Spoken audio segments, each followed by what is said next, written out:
West End Baptist Chapel, thank you for joining us as we continue our journey down the Via Dolorosa. Today, we pick up in Matthew chapter 13, beginning at verse 53.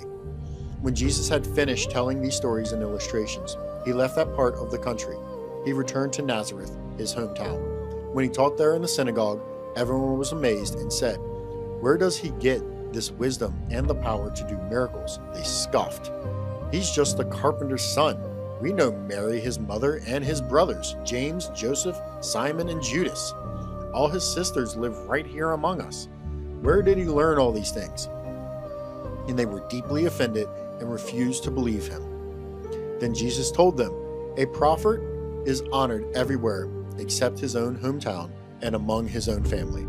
And so he did only a few miracles there because of their unbelief.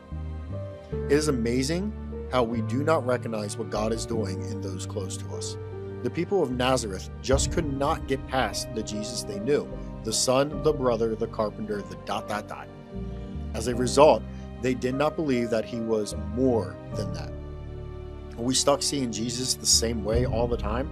When we grow up in church getting to know Jesus one way, or God one way, then it is difficult to get past that to accept other aspects. I know I had this problem for many years. As a result of that, I did not believe God would do things for me. I just could not understand why people said God did these things. I never saw it and had problems believing he could or would. I challenge us today. As we go through this book of Matthew, we will see some things about Jesus that go beyond our understanding. They are real and they are true. Let God speak to us about Jesus, something we never experienced, but we will see it happen here. Be bold and ask Jesus to be that to us this week. How can we learn something beyond our understanding? How can we learn about our Creator when He is so much greater than anything we can comprehend? His promise is that He will reveal Himself to us.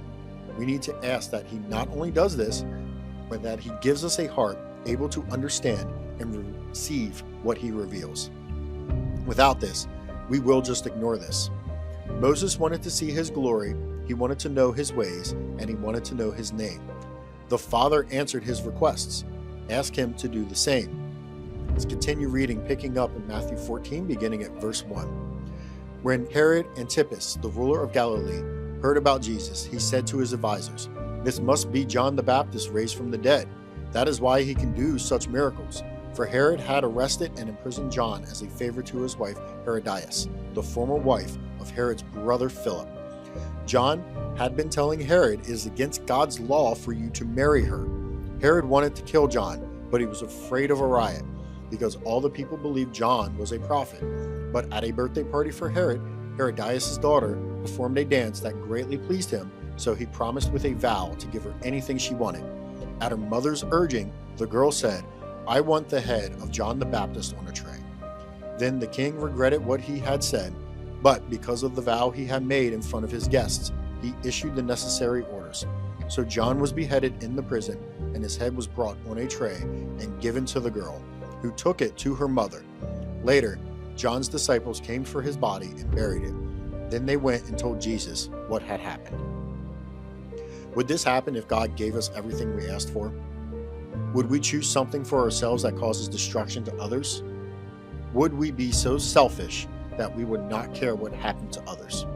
Here, a godly man dies because he speaks truth and people did not like it.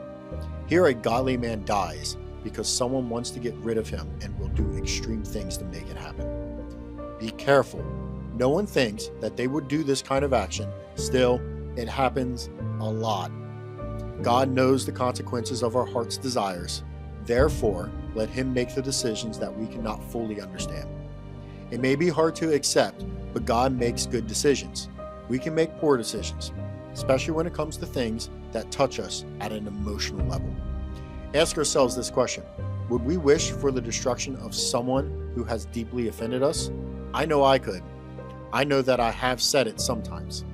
It should scare us how easily this story could be about us, if we had the power to implement it. Thank Him for not giving us this kind of authority. Thank Him for making us trust Him. Thank Him for every situation we find ourselves struggling with, and make all of them bring glory to His name. Thank you for joining us, and join us tomorrow as we continue our journey down the Via Dolorosa. God bless.